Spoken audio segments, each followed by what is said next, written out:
नमस्कार दोस्तों, teaching with Shivam में आप सभी का हार्दिक स्वागत है। लगा दो आग पानी में, लगा दो आग पानी में, जवानी इसे कहते हैं, छीन लो सलेक्शन, कहानी इसे कहते हैं। आइए देखते हैं सीडीपी विषय से संबंधित अति महत्वपूर्ण प्रश्नों की श्रृंखला। तो पहला क्वेश्चन आपकी स्क्रीन पर। क्वेश्चन नंबर 1, निम्नलिखित में से कौन सा कथन सत्य है? ऑप्शन ए, लड़के अधिक बुद्धिमान होते हैं। ऑप्शन बी, लड़कियां अधिक बुद्धिमान होती हैं। ऑप्शन सी, बुद्धि का लिंग से संबंध नहीं है। ऑप्शन डी, सामान्यतः लड़के लड़कियों से अधिक बुद्धिमान होते हैं। तो लड़के अधिक बुद्धिमान होते हैं, ऐसा तो नहीं है कि लड़के बुद्धिमान हो, लड़कियां भी हो सकती हैं, तो ये ऑप्शन तो होगा नहीं। अब ये कह रहा है बी में कि लड़कियां अधिक बुद्धिमान होती हैं, ऐसा नहीं है, लड़के भी बुद्धिमान हो सकते हैं।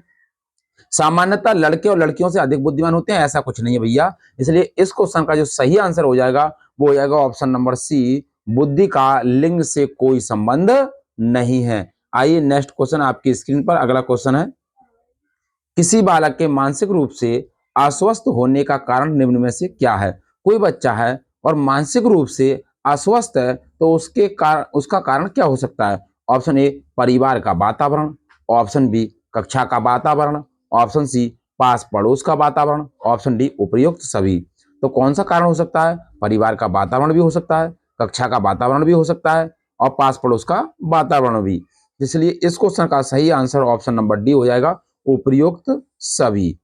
नेक्स्ट क्वेश्चन, अगला क्वेश्चन आपकी स्क्रीन पर। क्वेश्चन नंबर 3, परामर्श का क्या उद्देश्य है?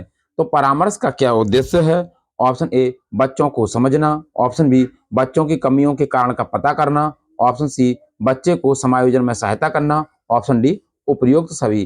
तो परामर्श का जो उद्देश्य है वो बच्चों को समझना, ये भी ठीक है। बच्चों की कमियों के कारण का पता लगाना, हाँ ये भी ठीक है। और बच्चों के समायोजन में सहायता करना, ये भी ठीक है। इसलिए ऑप्शन नंबर डी इस प्रश्न का सही आंसर हो जाएगा, उपयुक्त सभी। आइए नेक्स्ट क्वेश्चन। अगला क्वेश्चन है क्वेश्चन नंबर 4, किशोरों को क्या नहीं दिया जाना चाहिए? तो किशोरों को क्या नहीं दिया जाना चाहिए? ऑप्शन ए, अभिप्रेरणा, बिल्कुल देनी चाहिए। ऑप्शन बी, सहानुभूति, ये भी देनी चाहिए। ऑप्शन सी, लालच, हाँ दे सकते हैं। लेकिन ऑप्शन नंबर डी, जिम्मेदारी उठाने का अवसर, ये भी देना चाहिए, लेकिन लालच नहीं दिया जाना चाहिए। ऑप्शन देखें तो ऑप्शन नंबर सी इस प्रश्न का सही आंसर है, लालच। आइए नेक्स्ट क्वेश्चन आपकी स्क्रीन पर। क्वेश्चन नंबर है 5, बच्चों में नैतिकता की स्थापना के लिए सर्वोत्तम मार्ग क्या है? तो बच्चों में नैतिकता की स्थापना करने के लिए, यानी स्थापना के लिए सर्वोत्तम मार्ग क्या हो सकता है? ऑप्शन ए, उन्हें धार्मिक पुस्तक पढ़ाना। ऑप्शन बी, शिक्षक का आदर्श रूप में व्यवहार करना। ऑप्शन सी, उनका मूल्य शिक्षा पर मूल्यांकन करना।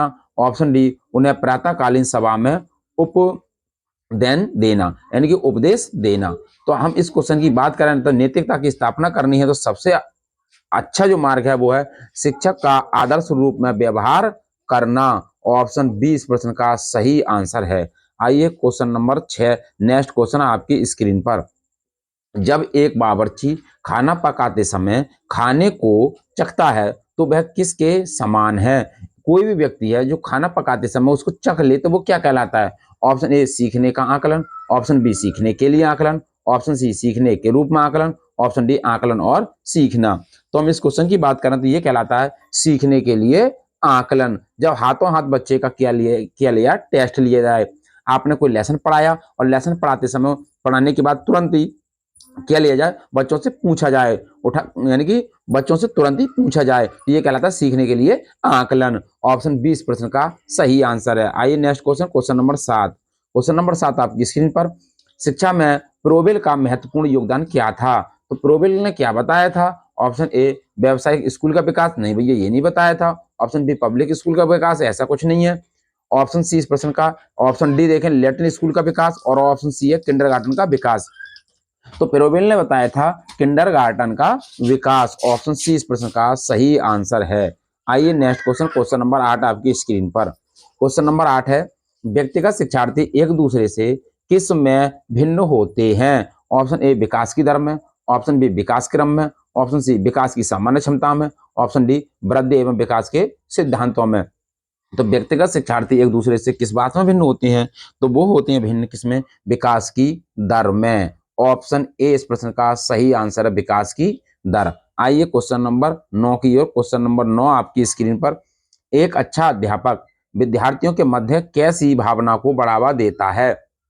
तो एक अच्छा अध्यापक विद्यार्थियों के मध्य कैसी भावना को बढ़ावा देता है? ऑप्शन ए प्रतियोगिता की भावना को, ऑप्शन बी सहयोग की भावना को, ऑप्शन सी प्रतिद्वंद्विता की भावना को, ऑप्शन डी तटस्थता की भावना को। ना तो तटस्थ बनाना है, ना प्रतिद्वंद कराना है, बल्कि सहयोग की भावना को बढ़ावा देता है। ऑप्शन बी इस प्रश्न का सही आंसर है, सहयोग की भावना। क्वेश्चन नंबर 10 आपकी स्क्रीन पर, शारीरिक विकास का क्षेत्र निम्न में से कौन सा है? ऑप्शन ए स्नायु मंडल, ऑप्शन बी स्मृति, ऑप्शन सी अभिप्रेरणा, ऑप्शन डी समायोजन। नहीं समायोजन, ना अभिप्रेरणा, ना स्मृति, क्या है? शारीरिक विकास का जो क्षेत्र है वो है स्नायु मंडल। ऑप्शन ए इस प्रश्न का सही आंसर है, स्नायु मंडल। क्वेश्चन नंबर 11 की बात करें, शिक्षक का अति महत्वपूर्ण उद्देश्य क्या है?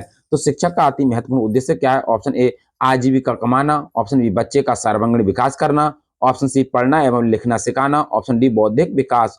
तो शिक्षक का अति महत्वपूर्ण उद्देश्य है बच्चे का सर्वांगीण विकास करना। ऑप्शन बी इस प्रश्न का सही आंसर है। आइए क्वेश्चन नंबर 12 की बात करें, बच्चे का पहला शिक्षक निम्न में से कौन होता है? तो बच्चे का पहला शिक्षक कौन होता है? ऑप्शन ए माहौल, ऑप्शन बी शिक्षक, ऑप्शन सी माता पिता, ऑप्शन डी इनमें से कोई नहीं। तो बच्चे का जो पहला शिक्षक होता है वो होती है माँ, यानी कि माता पिता। ऑप्शन सी इस प्रश्न का सही आंसर है, माता पिता। आइए नेक्स्ट क्वेश्चन, क्वेश्चन नंबर 13 की ओर। क्वेश्चन नंबर 13, निम्नलिखित में से कौन सी मूल प्रवृत्ति बच्चों को सीखने के लिए सबसे ज्यादा अभिप्रेरित करती है? तो ऑप्शन ए आत्मरक्षा, ऑप्शन बी जिज्ञासा, ऑप्शन सी उत्प्रेरणा, ऑप्शन डी पलायन। तो हम सबसे ज्यादा जो अभिप्रेरित करती है वो करती है जिज्ञासा।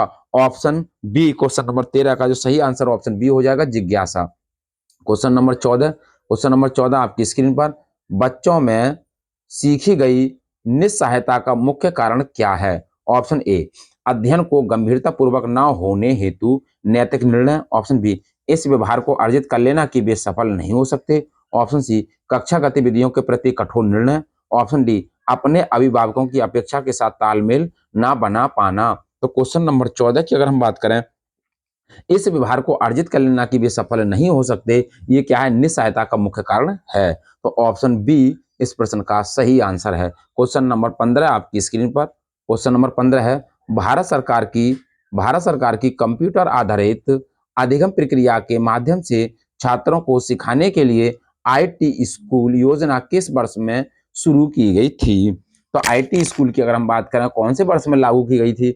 Option A 2001, option B 2003, option 4 2004, option D 2006। तो ये कब लागू हुई थी? क्वेश्चन नंबर 15, तो ये हुई थी 2004 में। ऑप्शन सी इस प्रश्न का सही आंसर है, 2004। आइए क्वेश्चन नंबर 16 आपकी स्क्रीन पर, व्यक्तिगत विकास की अवस्था निम्न में से कौन सी है? तो व्यक्तिगत विकास की अवस्था निम्न में से कौन सी है? ऑप्शन ए अधिगम एवं वृद्धि, ऑप्शन बी व्यक्तिगत वृत्त अध्ययन, ऑप्शन सी उपचारात्मक अध्ययन, ऑप्शन डी इनमें से कोई नहीं। तो क्वेश्चन नंबर 16 का जो सही आंसर हो जाएगा अधिगम एवं वृद्धि। ऑप्शन ए इस प्रश्न का सही आंसर है। क्वेश्चन नंबर 17 है, 6 से 14 वर्ष के बीच के आयु के बच्चों को एक मौलिक अधिकार के रूप में मुफ्त और अनिवार्य शिक्षा देने के उद्देश्य से सर्व शिक्षा अभियान किस वर्ष में शुरू किया गया था? Option A 1996, option B 1998, option C 2001, option D 2003। तो कब लागू किया गया था? तो क्वेश्चन नंबर अगर हम 17 की बात करें तो इसका सही आंसर हो जाएगा 2001। ऑप्शन सी इस प्रश्न का सही आंसर है। क्वेश्चन नंबर 18 है, वे शिक्षार्थी जो संबंध ज्ञान और शैक्षणिक दक्षता की हार्दिक इच्छा प्रदर्शित करते हैं उनके पास क्या होता है? ऑप्शन ए निष्पादन परिहार अभिविन्यास, ऑप्शन बी कार्य परिहार अभिविन्यास, ऑप्शन सी नैपुण्यता अभिविन्यास, ऑप्शन डी निष्पादन उपागम अभिविन्यास। तो क्या होता है उनके पास?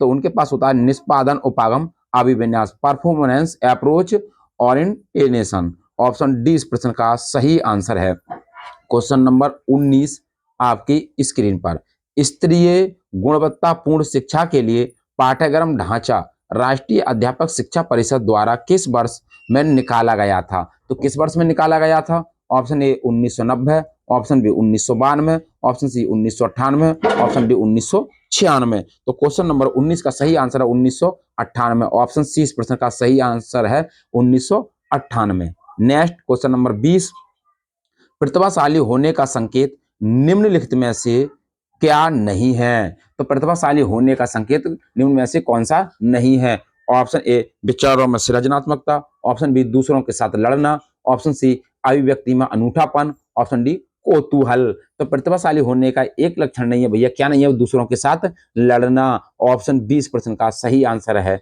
नेक्स्ट क्वेश्चन, क्वेश्चन नंबर 21, निम्नलिखित में से कौन सा महत्वपूर्ण प्रभाव शिक्षण की प्रभावकारिता पर निर्भर करती है? ऑप्शन ए विद्यालय की संरचना, ऑप्शन बी शिक्षक को विषय की समझ, ऑप्शन सी शिक्षक की योग्यता, ऑप्शन डी शिक्षक की लिखावट। तो क्वेश्चन नंबर 21 की अगर बात की जाए तो वो करती है शिक्षक को विषय की समझ। ऑप्शन 20 प्रश्न का सही आंसर है शिक्षक को विषय की समझ। क्वेश्चन नंबर 22, क्वेश्चन नंबर 22 आपकी स्क्रीन पर, बाल्यावस्था अवस्था यानी कि बाल्यावस्था अवस्था कितना वर्ष तक होती है, यानी कितने वर्ष तक होती है बाल्यावस्था?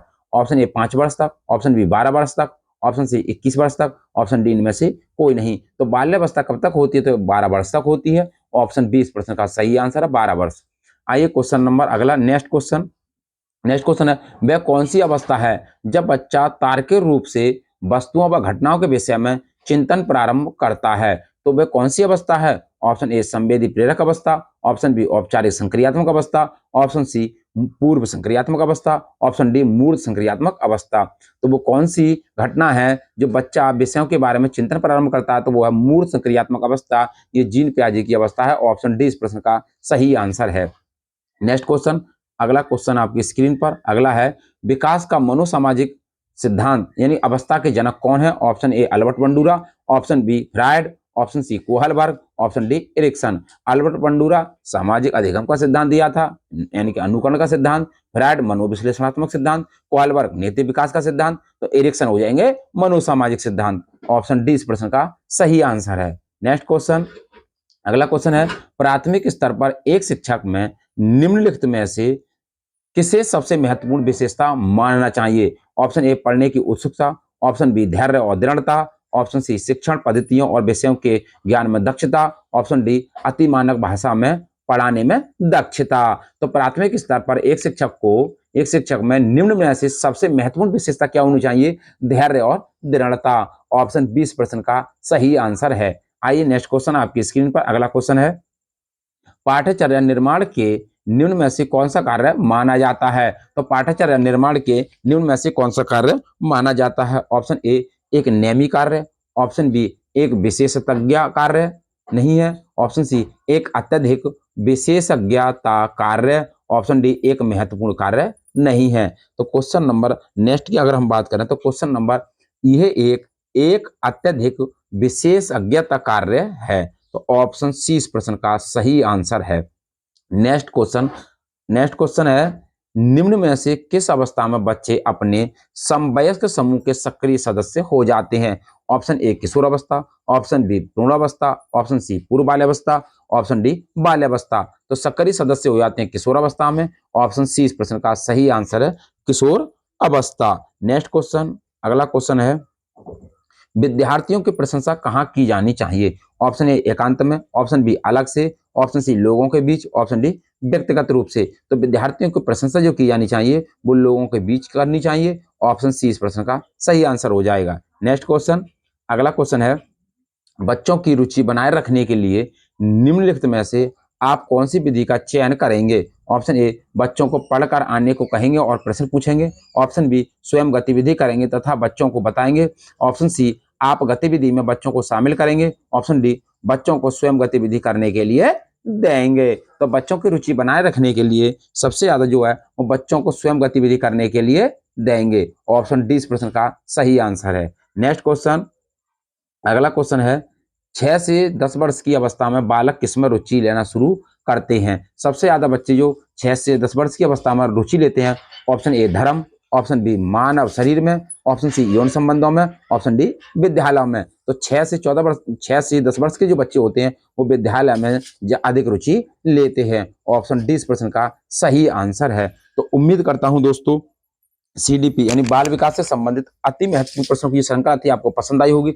यदि वीडियो पसंद आई हो तो वीडियो को ज्यादा से ज्यादा शेयर करें और लाइक करें और कमेंट बॉक्स में वीडियो से संबंधित अपना सुझाव अवश्य दें। यदि चैनल पर नए हैं तो चैनल को सब्सक्राइब अवश्य करें। ऑल द बेस्ट, थैंक्स, जय हिंद, जय भारत।